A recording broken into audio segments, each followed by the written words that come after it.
Well, good morning. Good morning, Your Worship, councillors.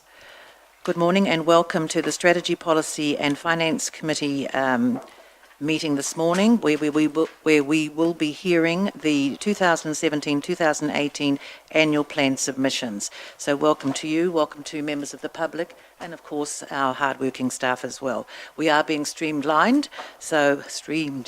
live, so to those from afar, welcome, no mai haere, welcome to our meeting this morning. Now we'll move through the agenda quickly before we get on to our submissions. Are there any apologies, please? No apologies? Sorry, Councillor Kumar. Thank you. He is here. Has he just absented himself for a few minutes? Thank you. He's just out of the room because he is here. Thank you. Declarations of interest, please. Any declarations of interest?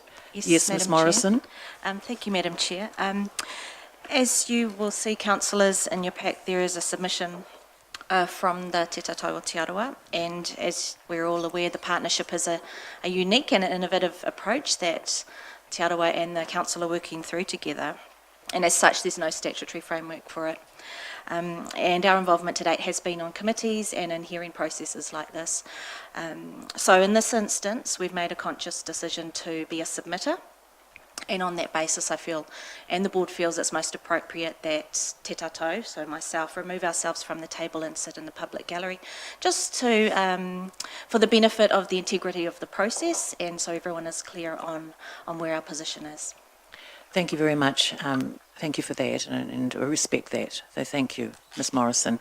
Mr. Thomas, I'm happy to take a comment from you as well for the lakes. And Mrs. Thomas, Mrs. Roper, do you wish to speak as well? I'll speak for both of us, if that's Thank you very much, Madam Chair.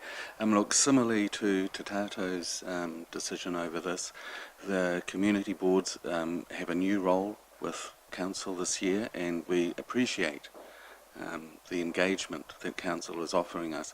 But once again, I think that the processes we're going through have sort of outstripped some of the backroom procedures on this.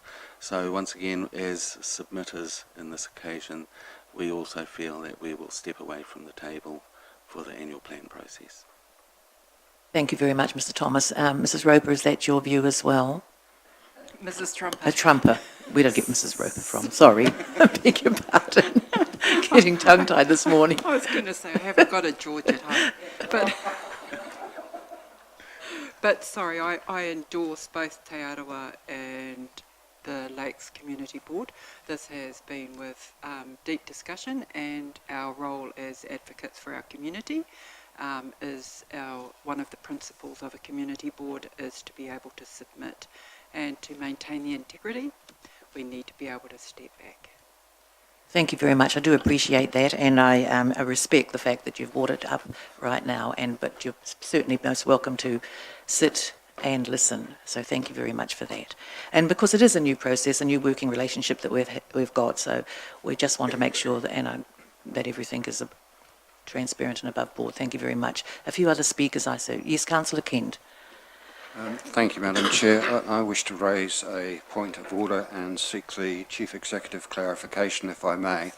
Whilst I respect Te Tātou Board and the Lakes Community Board and the Rural Board from stepping away from this table, the fact that they're submitting actually precludes them from taking part in the deliberations on the annual plan, a fact that has already taken place around this council when Councillor Mike McVicker was prohibited from taking part in annual plan deliberations. And I also draw the attention of this council to a legal opinion that was obtained at the time of the proposed Te Tātou board, where four councillors, Councillor Searank, McVicker, Bentley and myself, were actually threatened with not being able to take part because of predetermination. So could we have some clarification on this matter, please? Yes, if you'd like to, thank you. I think we're way past that, but however, yes, you're... Through the chair. So, Councillor Kent, you're correct. Effectively, that the there could not be a possibility of engagement in actually the deliberation process of the annual plan. And in fact, the scheduling, I understand, has been done, so the boards of Te Tato would actually not be involved in the deliberation. There has been a number of discussions with the boards in Te Tato with respect to their involvement in even the submissions or the hearings process, and the decision that has been made today is the result of that. Thank you. Councillor Gould. Thank you for that, and I would like to acknowledge and congratulate the three boards for the approach on this subject, putting it to rest. Thank you very much, Councillor Kent. Councillor Gould. Chair, can it be noted that I'm a member of the Rural Community Board, a council appointee, but I'm elected by the people of Rotorua to represent the people of Rotorua. I believe that my place is around the table, not withdrawing because the Rural Community Board have already withdrawn. Thank you. Councillor Maxwell.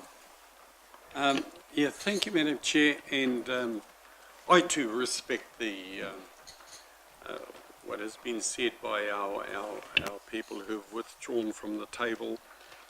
So the question I have, is it just for their submission, or did I hear it's for the whole process? The reason, yeah. Yes, for all and I'll continue. Yes, and I think that was clearly stated by our CEO, explained. And I think it's similar lines to Councillor Kent, just for clarification. In the past, if I recall, and he raised some, that was, I can recall Councillor Lee did make some submissions and that in the past, and he just vacated the chair for that particular time and came back in again. So, but the explanation's been given, and mine was along the same question as Councillor Kent. Thank you. I'm not going to labour this. I want to move on to our submissions, but if there's something that you really wish to add, Councillor Donaldson, your worship, otherwise we'll be moving on. Thank you. Thank you, Madam Chair. Just for clarity's sake, I have been a member of the Rotorua Project Steering Committee from its inception, and it is one of the key conversations in the annual plan. I just want to put it on record that I have abstained from all voting on matters pertaining to rating and decisions of that committee, which is submitted to this process. Thank you. Your worship, Just like to add to Councillor Kent, congratulating the boards for understanding, but also remaining in the room. I think it's great that you're listening to the conversation, you're listening to submitters as they are all public record, because we're going to be faced after the annual plan submissions on some big decisions that you will be at the table to consider with us, but not during the deliberation. So thank you for that. I think we're getting democracy a lot clearer. thank you, Your Worship. Well, thank you. I'm going to move now on to our submissions. The process, I think, councillors, we're all familiar with, but for everyone who's listening, the process is that we have speakers are allotted 10 minutes to present their submissions. If you wish to speak for 5 minutes to your submission and then allow 5 minutes for questions, you're most welcome to, or if you want to use up your 10 minutes for speaking to your submission with no time allowed for questions, then please, it's entirely up to the submitters themselves. So our first submitter this morning is Te Tato o Te Aroa. No mai hara mai. Welcome, Te Taru. E te tiamana tēnā koe, enga meme te komiti whakahaere mō te kaunihera nei, tēnā koutou. Kia koutou, ko tā mai nei I tēnei rā, ki te tautoko te kaupapa te rā, ki te mihi atu kia koutou. Thank you, Madam Chair. It's my pleasure to present this submission on behalf of Te Tato o Te Aroa. It's an interesting conundrum. In a partnership that we have with Council, it's a little bit like actually giving feedback to ourselves. In that sense, however, I want to qualify that by saying, like other groups, we represent a constituency, and so we're here to give their view as well on this particular annual plan. I want to just alert the Council or the committee here to the conversations that we put into our submission around the Rotorua sewerage rates issue, and particularly the matters of concern. Given the complexities of this issue around the rates complexities, the allocation models and so on, we made a determination, more latterly, to take independent advice in this space. And we took advice from Deloitte to give us an independent opinion on our position and the questions we prompted in this particular submission, particularly around the rates allocation methodology, around the long-term plan alignment, and around the financial implications, because a lot of our comments are related to that. According to the opinion of Deloitte, they indicated that the methodology was appropriate and in accordance with the Local Government Act and in accordance with the Department of Internal Affairs requirements, and that in fact the allocation model had been passed through audit. So that satisfied our concerns in that space. Also, in terms of the long-term plan, it's a 10-year process, and the first 3 years, one can expect it to be anchored, but the following 7 years, you might expect flexibility in that space. So we acknowledge that. And in terms of the financial distribution or distribution of funds across using that allocation model, if in fact the allocation model had actually been accepted and audited, then we were comfortable with that. So our concerns to me have been actually addressed, and I want to switch now to our reason for support of this particular area. Very quickly, in terms of the East Rotorua sewage scheme, we are very supportive of the sewage reticulation scheme out there in Rotorua. We want to make sure, however, that the council is cognizant of the fairness, the equity issues, and the right balance in that space, and the affordability to our people out there. A number of our people are hard done by in terms of the affordability issues, and they have pleaded with us to put a point that makes sure whatever the council does is that you take that into account in your final rulings. The consideration of a new approaches, in many respects the biolytics approach and the stepped approach, there is favour from our people in accepting that particular model moving forward. The provision of free connections to the marae within that particular jurisdiction, they like that. They believe that these particular entities are very important to the community, the social, the cultural aspirations, and the gathering point of our community. So very strong in support of that. And they also we asked the question from Tato's perspective, might that be a practice for other marae? Should there be other sewage schemes in the rest of the district? We do support a targeted rate for the scheme, given that the benefits actually apply to specific ratepayers, but we do not agree with implementing the targeted rate before the scheme is operational. So we want to give some space to that consideration. We do support the notion of a model of a public-private partnership model, should that be an opportunity. And the reason why we say that is that some of the incorporations and trusts out that way are potential investors in a space where they can actually apply some of the investments, not just to profit bottom line, but to some of the social and cultural good that might come out of being part of that particular scheme, part of that investment, and at the end of the day contributing to mana o te wai, the quality of the waterways. So that's our point on the Rotorua East Rotorua scheme there. In terms of the waste management services, we support the effective waste management services in Rotorua District in order to actually protect our environment, as we've already said. We support consideration of extending the waste management services to rural properties that are not currently serviced, but we have a particular issue around why those particular areas that aren't being used are to be rated. So that's just a question for the council to consider. In respect of the Performing Arts Centre, I'm just trying to move through this in my time allocation. Tato supports strengthening and enhancing the Performing Arts Centre. However, we believe that given the circumstances with the museum, the sewerage and the waste management issues and the associated impost of rate increases on our community, that one might like to reflect on the priorities, particularly in some of the capital expenditure areas. So that's something that we'd like to see some balance in. In terms of introducing a museum current recovery targeted rate, we don't really have any further comments to make in that space other than to note that we are quite excited by the potential to consider a greenfields approach to a new museum emerging out of this space. In this case, we're focused on Aotearoa Whare Taonga because a lot of our taonga are in that particular institution, and now there's some discomfort around that space, and there's an opportunity to move forward.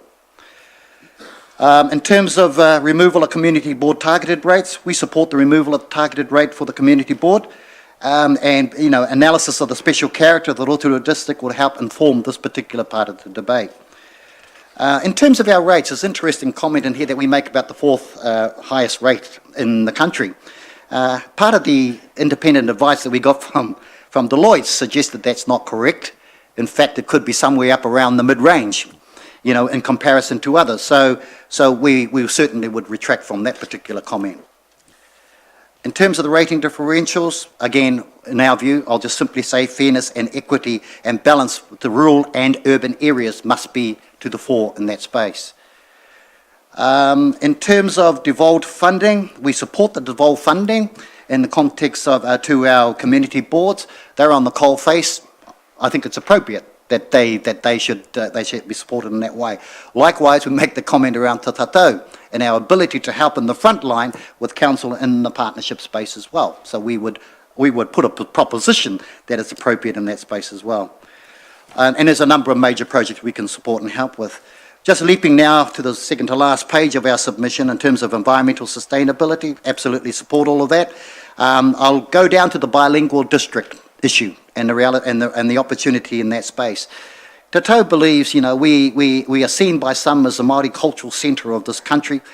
We would put some correction on that. We are the Te Arawa cultural centre of this country, but we'll also accept a label that goes a bit wider than that if others are prepared to accept that too. Having said that, and having seen, if you look at it, the names of Pukuatua, the names of Haupapa, the names of all the streets, very significant people in the history of things, that we would think that a next step to a bilingual city is an appropriate step to make. It just lifts the game a bit more, lifts the recognition a bit more and the identity of our people, our culture and our place. In terms of the Māori Papakainga policy and strategy, absolutely support policies that enable and empower Papakainga development. I mean, that's another solution to the home, not the homeless problem, but the home asset problem or the access problem. So we see that as an opportunity as well. In terms of Māori economic development strategy, we support a policy and approach from the council in this space because we do see the Māori economic development space as a fundamental opportunity for this council and our community at large, and we're putting our hands up and saying we do want to help. In terms of, and finally, the RMA. Madam Chair, there are some changes to that particular piece of legislation that lifts the game in terms of the involvement of iwi in this space by legislation. And we think that Te Tātou can provide a significant amount of support in that space to ensure that there's engagement that is aligned to the appropriate legislation. Madam Chair, that is the conclusion of our presentation to you. Thank you very much, Mr. White. I do have a couple of questions. Are you able to? Thank you very much. First, Councillor Kent, then Councillor Bentley. Oh, sorry, Councillor Bentley, sorry. Yes, Councillor. Thank you, Madam Chair. Thank you, Mr. White, for your submission, which is very thorough. I have one concern that's been expressed to me from some of the folks out concerning the Rotorua sewerage scheme in terms of its affordability and the fact that it may impact in terms of financial hardship. I noticed you mentioned concerns about affordability. Do you have a feel as to is this going to be a significant factor in terms of causing financial hardship to many people out there? Certainly from an iwi perspective, the simple answer would be yes. They're not wealthy communities there. They've been long-termers. They've lived off the land. They live close to the land. They're in a what you might call a disadvantaged socio-economic demographic, generally speaking. And I'm partly from there in terms of my whakapapa. I know them well, and all I would say that yes, there is some hardship in that space. So how the rating may be applied over what length of time is going to be very important to those particular people out there. Your Worship. Thank you for a very comprehensive submission. I too, like Councillor Kent, concerned about just the affordability, and just as Te Tātou stepped up to find a solution for recovered water of our wastewater treatment plant, would you be able to work with us on funding opportunities that we could develop to get this scheme and others up, because behind this there's Tarawera and then Mamaku, and they're all important to us for our lakes water quality, and this is one of the most subsidised schemes. So if this isn't affordable in your view, or there is an issue of affordability, how do we go forward as a district? I made the comment about public-private partnership opportunities, and I think the simple answer is yes. Te Tātou would be happy to provide some support in trying to engage and trying to broker some interest in some investment in that space. I think from an iwi perspective, I'm not talking out of turn, it's up to them, but some skin in the game. And with a I guess the profit margin being also aligned to social and cultural outcomes and goods, may be of interest to some of the land trusts out that way. Thank you. Thank you very much. Thank you for your presentation this morning, Mr. White. Thank you.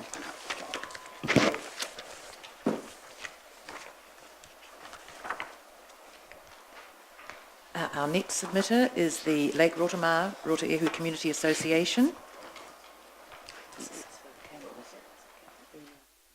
Good morning, Mrs. Camel.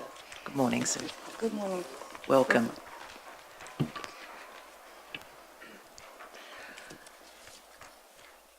Madam Chair, Your Worship, councillors and members of the committee, thank you very much to be given the opportunity to speak on our submission to conversation number 1 of your annual plan consultation document.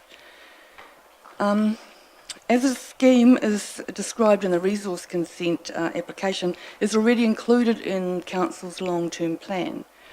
We understood the question that needed answering was whether or not a targeted rate for capital costs should be introduced in the 17-18 financial year. In no way should this submission be construed as an objection to the scheme per se. While the current East Rotorua project has been operative since 2013, a proposal for a reticulated scheme in our communities has been on the go for probably around 15 years.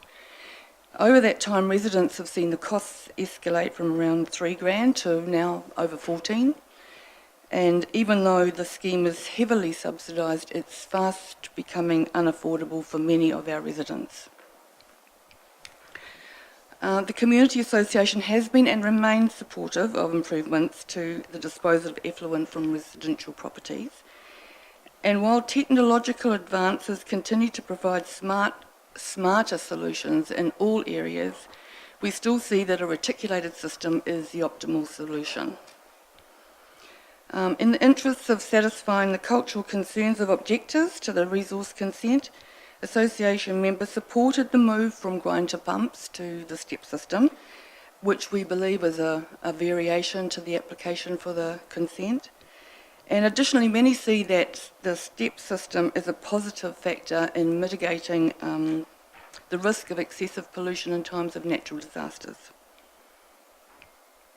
What is concerning to us is the rising cost brought about by the need for unforeseen changes and late changes to solutions and designs, the financial implications arising from cultural impact assessments, biologic trials, etc. Some of these costs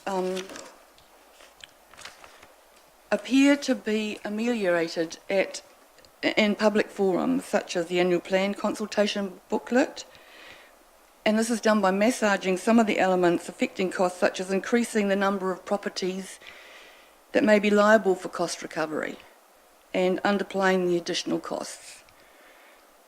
A resource consent is yet to be granted, and as it appears that objectors have not withdrawn as indicated during the Eastern meetings, the cost of accommodating their concerns is still unknown. The installation costs of step units in Rotorua are unknown. Implications following the outcome of biolytics trials are unknown. The path of the pipeline is unknown, and the final cost of capital to be on charge to property owners is still unresolved. Madam Chair, these are real issues to us, and the possibility of further escalating costs are the basis of our objection to the commencement of targeted rates in July this year. We think that very few people would feel comfortable about entering into a contract where the final cost has got so many variables. However, we would also like to say as well that this association, although it encompasses both Rotorua and Rotorua, we were not privy to the issues contained in the Rotorua objectors' submissions to the resource consent, and therefore we cannot offer an opinion on these submissions. However, we do support the concept of equitable solutions to any initiative that improves the water quality of all of our lakes. Most Rotorua residents are on leasehold land, and although they will be responsible for the contribution to the capital costs, unlike those on freehold property, it's not apparent how this cost can be recovered when they move on. Similarly, it's not apparent how the effluents of casual lake users, which are significant in the summertime, will be remediated. What and how the solutions at Doctor's Point have been arrived at, or how the toxic runoff from road water will be controlled. And finally, Madam Chair, we would like to bring to Council's attention that it was indicated to our community that should the cost to each ratepayer exceed $12,000, the community would be consulted on the specific question of affordability. As it appears that it's likely that the final cost will be well in excess of this, and the time constraints may be problematic for further consultation, we urge Council to delay the introduction of a targeted rate until there is surety on the final costs, and that they make every attempt to control or minimise costs, and perhaps explore ways for overruns to be distributed in a more equitable fashion. So thank you for your consideration on this submission. Thank you very much for your submission this morning. Thank you. Councillor Stewart, a few questions. You're happy to take a few questions? Sure. Thank you. Thank you, Madam Chair. Thank you for your submission this morning. Obviously, from the previous submission and your own submission, your major concern is affordability. Mm-hmm. In your submission, you quote a figure of $12,900 being the upfront payment, or the alternative of $994, including GST per annum. Are you aware that on top of that, there's an operational cost that also has to be met by each of the ratepayers as well? Absolutely, and we're also aware that the cost is now $14,000, not $12,900. So it is a matter of affordability in some regards, but it's more a matter of the fact that the final cost is not unknown. And a lot of our members feel that if we agreed to a targeted rate at this stage, then we would be agreeing to something that we have no idea what the ultimate cost might end up being. So you would actively support and join Te Tau and your community board to look at other options to improve government subsidy and or Environment Bay of Plenty subsidy to ensure that cost was kept to a minimum? Yeah, I mean, I think the 12,000 is a number that people are comfortable with, but it has gone from 12,000 in July last year to 14,000, over 14,000 now, and there are still a lot of unknown factors sitting out there that we feel could make it go even higher, and that would become unaffordable for a lot of people. Thank you. Councillor Tapsell. Thank you, Madam Chair, and thank you, Sue, for your presentation today. Question, just clarifying that as well. So you've mentioned you'd like us to delay it and ensure that that there's no more rising costs. But unfortunately, with the situation we've got, it seems the longer we delay it, the more the costs are going to go up. And also we've got the risk of subsidies. So just a question overall, I'm just trying to clarify that we've understood you. So you do support the scheme, but just not the rating process? Yes. Okay. Yeah. And we see that really probably it is only a matter of another year, because in the case of Rotorua anyway, if progress hasn't been, substantial progress hasn't been made by this time next year, then the funding from the Health Department may very well lapse. So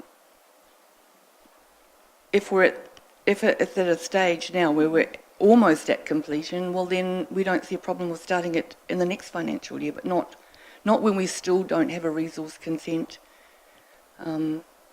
And there's a lot of things outstanding. Thank you. There are no further questions. Thank you very much. Thank you for presenting this morning. Thank you.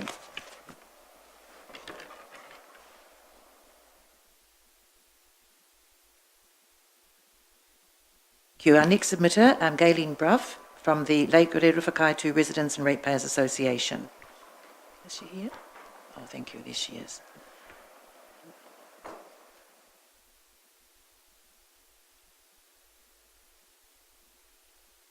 Thank you. Good morning, Galen, and welcome. I don't know if you heard this morning when I mentioned about the 10 minutes submitted time. And Yes. Thank you. And mine should be a bit shorter, it depends on the questions. Thank you. Right, first of all, thank you, Madam Chair and councillors, for the opportunity to submit here today. Now, this has been put together quickly with 2 meetings, and I'll just go through, it was based on what was in your plan. Now, conversation 1, which was the proposed East Rotorua and Rotorua sewage scheme for 770 properties, we support the preferred option A, continue the scheme. And I was actually quite proud of the people in the meeting. You can sort of say, what's it to do with us? But it came down to they're long-term residents, and most of ours are long-term residents. Let's get on with it before the costs keep building.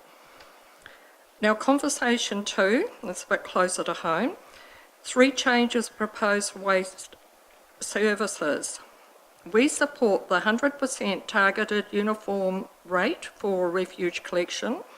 The service upgrade request, from the meeting, and that was Rewhakaitu, Rotomahana and Waimangu districts to receive curbside bin and recycle collection for every dwelling. The rationale, the refuge trucks are already picking up weekly from properties that pay and now have bins. There's a map over the road, and on the pink highlighted route on the next page, the truck returns and picks up both sides of the road. So we've got trucks going up one side, back the other, but a large portion of the district isn't covered. Now, a separate RLC Park Domain refuge truck weekly picks up from Loko Karu, Guy Row Reserve, Camping Ground, and the Domain Reserve, and that's the orange highlighted route. So again, you have a truck that goes in and out and just does part of the district. A dedicated refuge recycling centre planned near the village will cost both for construction and for maintenance. Our ratepayers suggest that the Rotorua Lakes Council cost out full curbside collection utilising 1 refuge truck to the district and 1 side of the road pickup. We oppose the extension of refuge targeted rating for rural bare land. It's the people that generate the rubbish, not the land. We support a delayed implication of full rural refuge collection for 1 year and cost out the options. Conversation 3, the Performing Arts Centre. We support option 2, the earthquake strengthening, but it must be delayed till you have the funding available without further burdening ratepayers. Conversation 4, introduce a museum recovery targeted rate. We like transparency and targeted rates. So yes, we support that, but we would suggest you look at future-proofing by a business interruption insurance to reduce costs with an adverse event, which is what the farmers have to do. We object to a rate increase to compensate for the loss of revenue for the museum closure. Conversation 5, proposed removal of community board targeted rate. We support option 2, which is the status quo. We envisage a targeted rate for our rural community board. Now, that is working for us, and we really appreciate the fact that we've got it now. Decision rating differentials. Our district standalone, fully self-served rural households are disadvantaged by the rating system. We request a more equitable rate differential, and I'm saying 0.75, and that's of the dollar, for those standalone, self-sufficient houses. Farming remission, we support the remission reduction by 50% for the next year, and we thank you for implementing it for the last 2 years. Short-term rental accommodation. we were down the South Island recently, and Queenstown had tried to look at how they would target rate the houses that were doing it, and they were having big problems. And so I think it's a newbie, and it's early in the piece, and you need to look at it, but there's nothing wrong with you expecting these rental businesses to form an industry group for future planning. Put the ball in their court. It will have to be addressed, but perhaps not today. Rotorua Lakes Council capital spend, your anticipated rate increase was 2.6%. We don't support the now 3.8 request. You need to revisit your budget and defer capital projects when adverse events occur. We're not cash cows, we're ratepayers. We object to a rate increase to compensate for the loss of revenue for the museum closure. Now, we object to the rural seal extension reduction again and request full 201718 700,000 budget. It's disappointed that you haven't honoured this commitment in past years, and we've been systemically robbed of this budget. We again request all unsealed roads utilised by 54-tonne trucks be sealed within 10 years. Rotorua Lakes Council's recording this district increase heavy truck road uses, especially through the Rewhakaitu, Yankee, Ashpit Road, Namutu Road, HT corridor.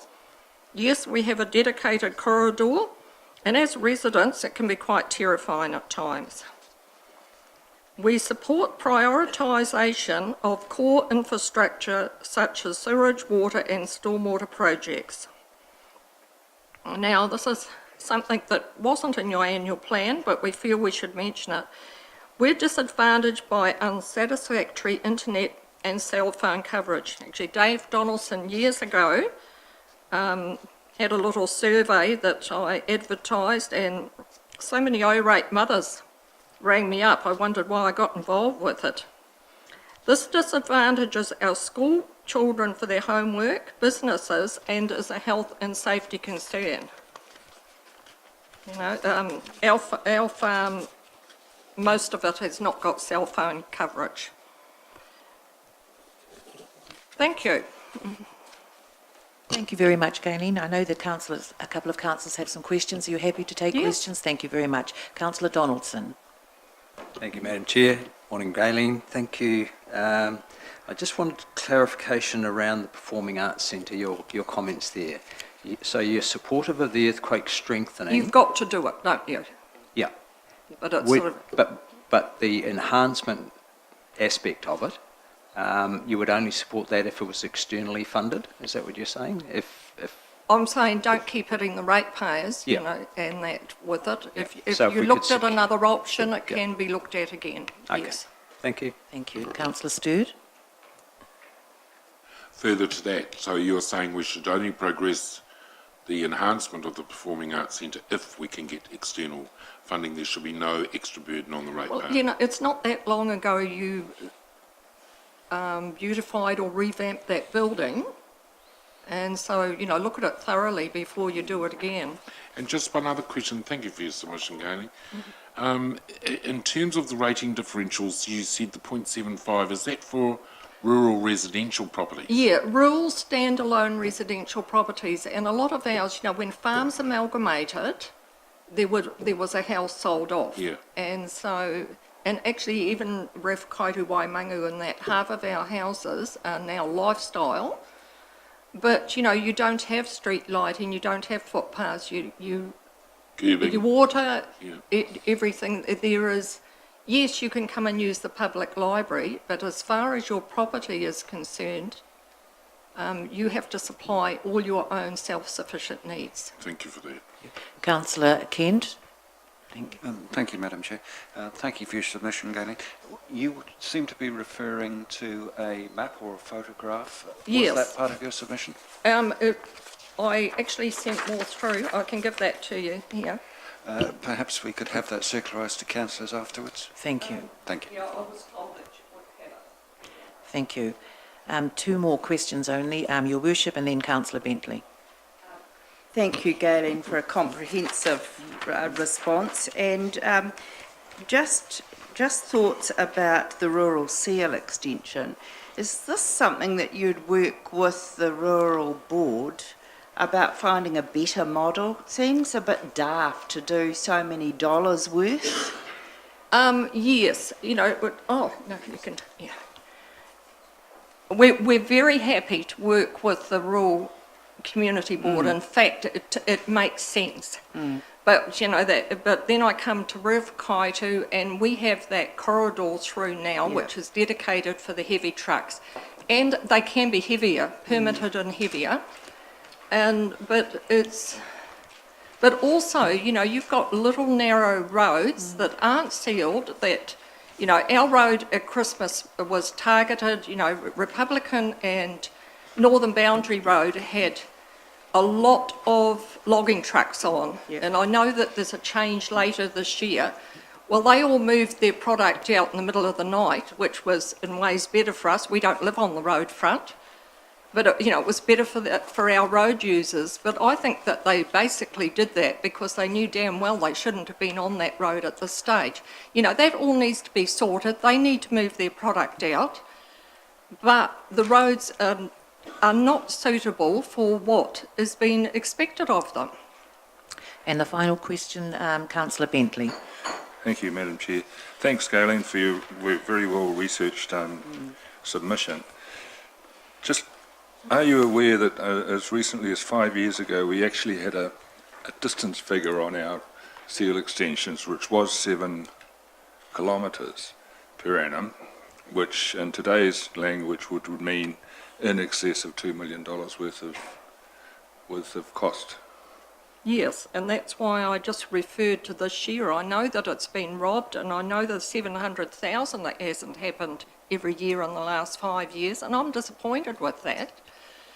But what I'm saying is the expectations of the roads is increasing in what goes, you know, the amount of heavy trucks. The council is monitoring it. And also, you know, we've got 3 campgrounds as well as residents, and it's, you know, the roads, the traffic is increasing and the roads aren't handling it. Thank you. Thank you very much for your presentation this morning, Galen. Thank you. That's all right. Thank you.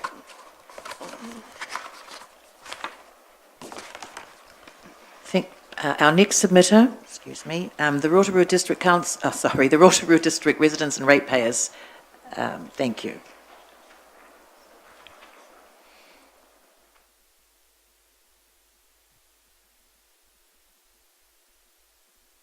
Good morning, Dr. McPherson, and a very, very special and warm welcome to our former councillor colleague, Councillor Shrank. Good morning, Glenys. Good morning, Madam Chair, and good morning. No, it's not morning, it's afternoon, isn't it? It is. Good afternoon, fellow councillors from the past, and it's nice to see your faces, and quite strange to be on this side of the fence, so to speak. So, Reynold and I will just briefly cover 1 or 2 points, but we would appreciate a couple of questions at the end. So the first thing I want to talk about is the Performing Arts Centre. I agree with the previous submitters that if earthquake strengthening has to be done, then indeed it does. But as far as upgrading the concert chamber is concerned, be wary. You're looking at 1.5 million, and just who can use it? That is the big problem. I know Little Theatre, I know musical theatre cannot use it because it is too expensive even now. For one concert, when the Rotorua Brass Band did their play out before the National Championships, and I did show the Mayor the charges, we paid $725, and we arrived at 1 o'clock in the afternoon to have a bit of a blow through before the 2 o'clock concert. We were gone from that premise by 4:30, and what with the paying to put a stage up, paying the duty manager, paying a ticket person, and the hire of the place itself at $458, it came to $725. That's the problem. Unless you can, if you're going to spend 1.5 upgrading that facility, please make sure that local people can afford to use it, because that should be the only reason you do it. Quite frankly, I agree with previous speakers that it should be canned for the meantime, unless, of course, you can get outside funding. That's a different story. The skateboard park, in my belief, you should switch the 2.1 promise for a skateboard park to funding the museum's $5 million insurance excess, regardless, and get started on restoring the income stream. Why have we got a levy of $14.20 per household, regardless of affordability, if you have no idea what it is going to cost? The wider problem is that perhaps council suffers from groupthink that promises growth and jobs funded by yet more borrowing. So that is the problem as far as I see it with the museum. There's been talk this morning of the sewage schemes, and we believe it would be fairer on everyone if targeted rates pay for the post-subsidy capital and ongoing maintenance costs of new sewage schemes. It is unfair to impose a toilet tax on residences in other areas. It is also unfair for council to turn a blind eye to the commercial use of residential properties without collecting contributions towards tourism infrastructure costs. And you know what I'm referring to there. So those are the couple of points I wish to make, and then I'll ask Reynold to just cover a few other points as well. Thank you. Kia ora tātou. Continuing, our submission dated 26 March attempted to relate the nature of the resetting of Vision 2030 to the annual plan. We treated them in a pretty holistic way. And we spotted straight away a series of omissions, and we're not at all sure they've been attended to since. There doesn't appear to be any appreciation of the internal weaknesses and external threats facing council. Without that appreciation, you remain blind to vulnerabilities. We would urge you to do a much more thorough job in that area. Without that work, you cannot deal with the subtleties of organisational learning. We note, for example, the absence of systematic cost compression. Sorry, do you want... All right. I'd like him to hear every word, because the CFO is absolutely essential to the things we think should be restored. You have councillor's attention. Thank you. Bless you. Thank you, Chair. We do hope that cost compression becomes a major part of the strategy that's developed alongside debt reduction. We don't see a systematic, a serious debt reduction strategy in the documents that have been sent out.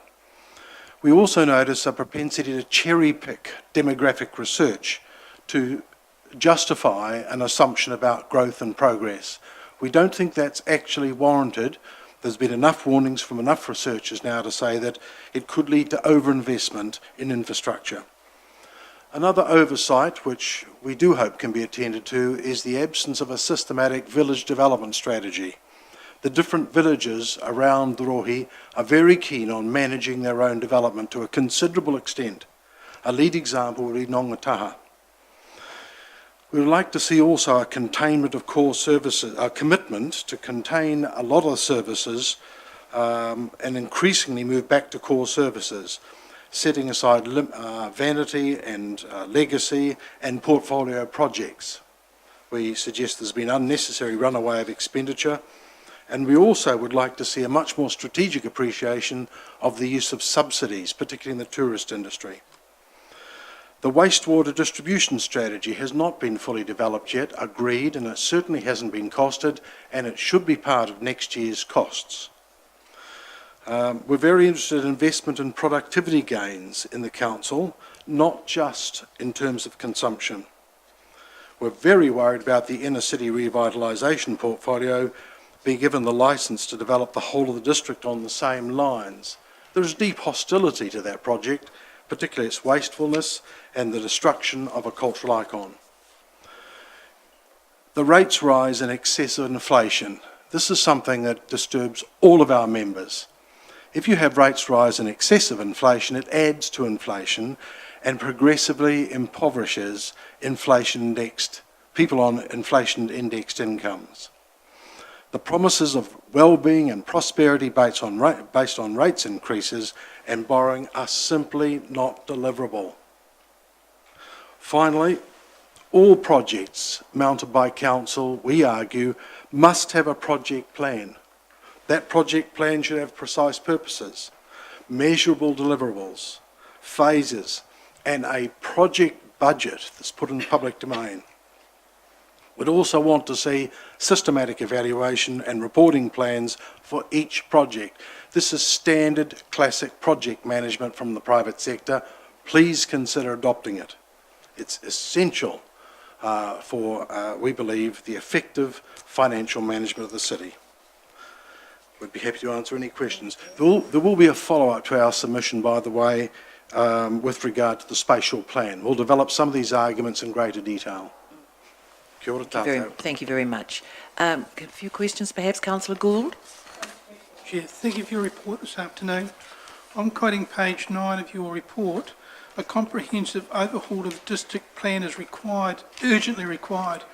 Why are you saying that the district plan which was done last year was not done correctly?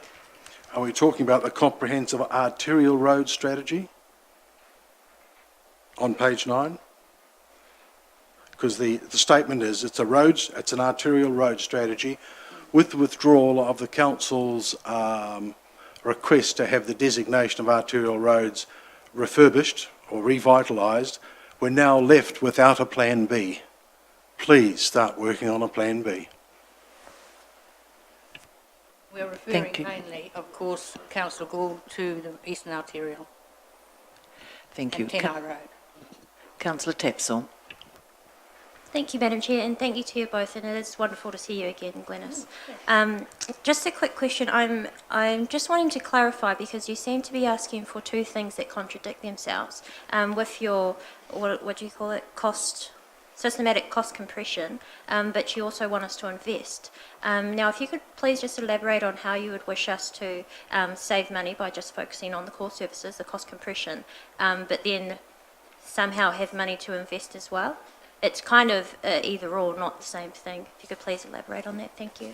Do you want to show it? Yes, the cost compression strategy is a standard classic process of budget challenge, plus eliminating from the deliverables anything which is not specifically part of council's responsibilities.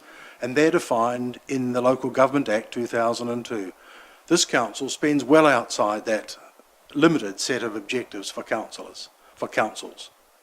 So that would be the first approach, the first target. And that's one aspect of cost compression. I do understand there's constant pressure from various interest groups to increase expenditure. And that's understandable. But you heard from the previous speaker how it actually affects people, the ratepayers, in one particular part. I can tell you it applies to all citizens and ratepayers across the whole of Rotorua. They feel this constant pressure to increase the amount of money they have to set aside to pay rates, which is an excessive inflation. They resent that, and they're resenting it more and more as time goes on. And it's just not sustainable as a strategy. And of course the borrowing, I've rabbited on about borrowing in the past. The more we borrow, the interest rates rise, and it gets to the stage where the debt burden will be almost unsustainable. Thank you. And the last question, Councillor Kent. Thank you, Madam Chair. Thank you very much indeed for your submissions. And I echo the sentiments of the council. It's very good to see you again, Glenys. My question relates to, you've been rather critical of the Vision 2030 consultation process, and the fact that you've referred to us only achieving half of a SWOT analysis, with which I completely agree. My question is, how effective do you think that consultation has actually been in terms of the general public? You want to answer that? Can I ask that you make your answer succinct, please? I'll be very brief. I think the consultation is in a manner that is not understandable by many people. And there's been a lot of documents come out that are quite difficult documents to wind your way through. And then we get the opposite when we get the little annual plan pamphlet, which I think Rion's got there, which doesn't do justice to the annual plan. It just highlights 4 or 5 features and nothing else. So consultation, Councillor Kent, has to be meaningful. And somehow or other, I just think we've missed the boat a bit. And people have the attitude, they talk to me and say, well, we make submissions, but nobody listens. So you get that as well. Ben, I don't know whether you want to add to that. No, that's the essence of it. There's a... Thank you very much. Just one last word, please. In the process of consulting people, and this is a responsibility for councillors, not for officials, in the process of consulting with people, you develop a social contract. And people understand that there's reciprocal responsibilities involved. And it doesn't just result in voting, it means that you retain legitimacy. And that's fading fast. This council's got a real legitimacy problem, judging by the feedback that we get. Thanks. Thank you both this morning for making your presentation. Thank you. Thank you, Madam Chair. Thank you.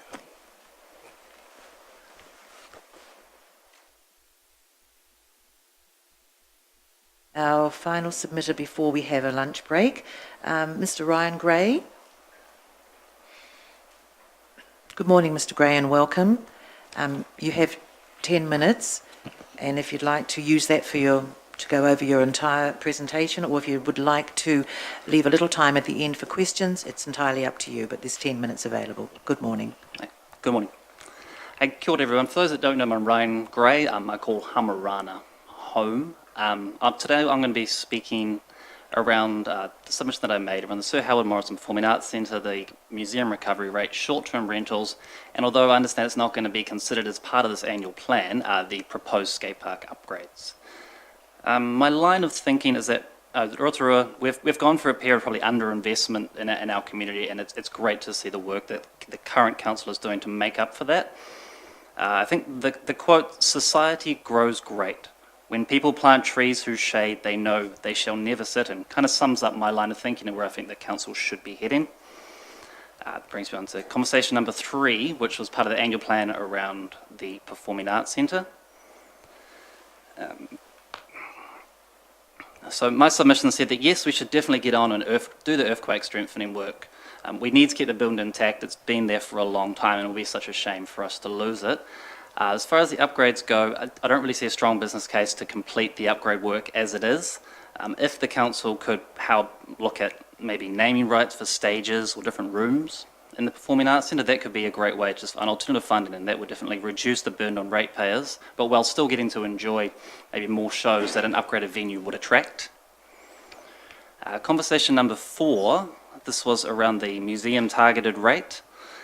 Obviously, we need to make up for the shortfall. $400,000 a year is something that we can definitely not do without, so we need to find a way to meet that. I didn't agree that it should just be a flat amount per person. Basically, I think if you can afford to live in $1 million home, chances are you got a bit more money than someone at the other end of the scale, so you should be able to afford the increase more than others. I think kind of makes sense to do it on a percentage increase as opposed to a flat rate for everybody. Which brings me on to the short-term rental issue, which seems to be striking everyone across the country and the world. No one really knows how to deal with it. The council asked if the locals would like more rigorous regulation. I think that's a little bit too vague to cover both the current and perhaps future options that are going to appear. It's a big issue. It impacts both businesses, neighbourhoods, both in terms of those who are around the existing accommodation suppliers, and along with those who rent homes, such as myself. In researching this topic, I came across an excellent piece of work by the Institute for Public Policy Research, they looked at the short-term rental issue in London, which is contributing to their housing crisis. This helped guide my thinking and I believe it offers an ideal solution to the short-term rental quandary that we're all experiencing. Last year, I think the council played a part in bringing over Professor Dr. Terry Stevens, who spoke to tourism operators around town. I was fortunate enough to head along to a talk by him, and a key takeaway I took from this was that he said that there was a need to add value to every interaction that we have. And with short-term rentals, there's kind of 2 different schemes. So there's the book a batch, or on Airbnb, you can book out an entire house, and sure, you get a house to stay in, but I think an empty house off Hillcrest Ave doesn't really add too much to somebody's stay. Whereas if on Airbnb, you can go on and you can book a private rental, so you can have, basically the host is going to be on site, you can have the interaction with them, the visitor is going to experience that warm Rotorua hospitality that we all know and love. And And also, if the host is on site, then they can keep an eye on the noise issues, they can make sure that people are parking where they should be, and that it should help to alleviate the issues that the likes of Tihi o Tonga residents experienced a little while ago. The other issue being on the other side of it is that people who are renting homes instead of owning their own homes. I think that if a landlord decides to offer their home as a short-term rental instead of a long-term rental, that means one family, now they've got to find somewhere else to live. But then if 10 people do it, that's going to be 10 families that are going to have to find somewhere else to live. And then if the proliferation keeps continuing as is, there could be 100 people that get kicked out on the streets, they've got to find somewhere else to live. And as our population is growing, I don't think we can really afford to reduce the amount of rental properties that are available. If we all took a walk through the government gardens tonight, we'll see people sleeping under the eaves of the tea rooms, and I think it shows people are clearly struggling to find somewhere to call home as is. Which brings me back to the question, should we have more rigorous regulation on short-term rentals? In my view, regulation of the market should only exist where the market is failing. If the property market fails to deliver adequate supply of houses for families, then the market has failed. So I think Rotorua needs to get on and work on this, get ahead of the pack, act now. My suggestion is, for where the host is not on the premise, that homeowners are not able to offer their homes for short-term rentals any more than 100 days or nights per year. But if the property owner does want to do it for more than 100 nights per year, they can apply for the appropriate consent, they can put a water meter on their house, they can be charged commercial rates, and they'll pay the appropriate taxes that go along with it. So that should help out for the local accommodation suppliers who are also grappling with the issue of people choosing to stay in short-term rentals as opposed to traditional rentals. But how do we regulate this is the other issue, is these companies don't seem too keen to give out data on who's staying with them unless we put someone inside the house. How are we actually going to manage it? I think we could go the way the likes of cities of Berlin, Barcelona, San Francisco, London. These cities have worked with Airbnb, or in our case it'd be Bookabatch probably more likely, and they've added caps to their websites which limit the number of times a property can be booked in a calendar year. It seems the most appropriate way to go about it. And as the Institute for Public Policy Research concluded, it's not that we need more rigorous regulation, it's just we need to enforce the regulation that already exists. Which brings me on to my final topic, which is the skate park upgrade. Now, I understand that this is not going to be, there's no decisions going to be made amongst this annual plan, but I thought I'd talk about it anyway. I've been using the skate park for about 16 years now, since about the time of the last upgrade. It's a place where I've spent many times, met lots of great people, and it provides a place to feel more natural, kind of flying around the skate park than getting our heads into a rugby scrum. The upgrades, it's been a long time coming, so it's really promising to see this council is working with the users of the skate park and is looking towards upgrading it. A couple of weeks ago, I started a petition which has asked for support for those who do sports to sign the petition. We're coming up to about 1,000 signatures already. And this isn't just people that are down at the skate park every day. This is friends of people that use the skate park. This is local business owners that see people coming into town, spending money, and then popping down to the skate park. It's grandparents of their grandkids that use the skate park. Now, I think it has the wide support, and an upgrade is only going to make it better for them. I noticed in the paper, Councillor Charles Sturt, he suggested that we could have naming rights for the skate park. I think that's a great way to get a bit more funding behind, reduce the burden on ratepayers while enhancing the core service of skate park that we already offer. So I really hope we can get on and get the skate park upgraded to a decent standard. During the long-term plan, I will table the petition in support of the upgrades. I think that's probably the more appropriate time. And that's me. Thank you very much for your time today. Thank you very much for your submission, presenting your submission this morning. There's a couple of questions if you're happy to answer. Yeah, Thank you sure very thing. much. I'll do my best. Your Worship? Your solution or your suggestions for Airbnb are valuable, but you put in your submission too about the housing supply. And do you see council as having a role in the housing supply chain? The housing supply chain, not so much. It's really a government thing. Things should be the government's job to supply housing for those that can't get to it themselves. I mean, that's where I welcome the government's announcement a couple of weeks ago where they said they were going to build more state homes here.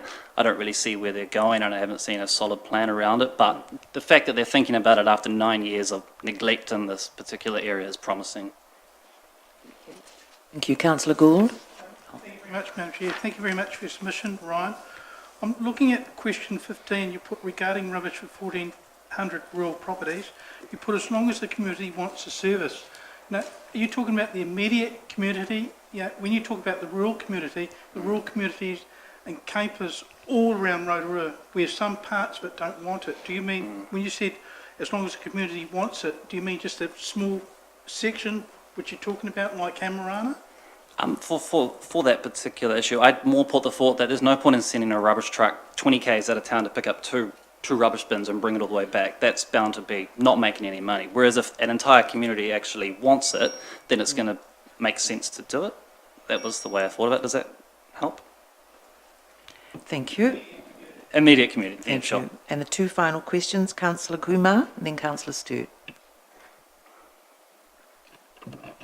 Thank you, Madam Chair. Thank you, Ryan Gray. It's quite a very promising future report that you've got there for us in your submission. I have two areas of concern. Well, one is not an area of concern, but it's just a grey area, and that's the your submission on the rate increase for when you suggested that the people with more income and more money and more property on the higher scale should pay a bit more. Than, as opposed to the ones, a lot of people actually, just because they acquire a lot of wealth, does not mean that they should be not on a, I don't think that's a level playing field. Just because you've got more property, it's because your investments or you worked hard to sort of get there. So Councillor Kumar, would you put your question, please? Thank you. Why do you think the richer should pay more? I think wealthy people have more money to spare. $14.20 to someone who buys 14 loaves of bread for that, as opposed to someone who buys a glass of Bordeaux in Bordeaux for $14.20 can definitely afford it more. Councillor Stewart. Councillor Stewart, you have a brief question. Yeah, thank you, Ryan, for your submission, and in particular your support for the proposal. And you're right, this is probably the wrong forum for that, and you've acknowledged that. The one thing I did want to ask you about was the government funding for futures. You mentioned under question 12, the work has been on the cards for a decade, with the council almost losing funding with all the lakes water quality. You were talking about lakes water quality, and you were saying that the targeted rate is $37 per year per property. I couldn't quite understand what you were getting at there. I thought I saw, I think during the time that Her Worship the Mayor was MP for Rotorua, that she arranged funding from the government for the upgrade of the sewage scheme out there, and that was been on the cards for a long time. During the previous Mayor's reign, he didn't get around to actually utilising that money, and then we had to go back to the government to try and ensure we actually could hang on to that money. So I don't want to risk us losing that money. So I think we need to get on, spend it, and then the lake's water quality can increase as time goes on. Thank you very much. Thank you, Ryan. Thank you for presenting your submission this morning. Thank you for your time. Thank you, councillors. We'll take a break now for 20 minutes and we'll reconvene at 1 o'clock. Thank you.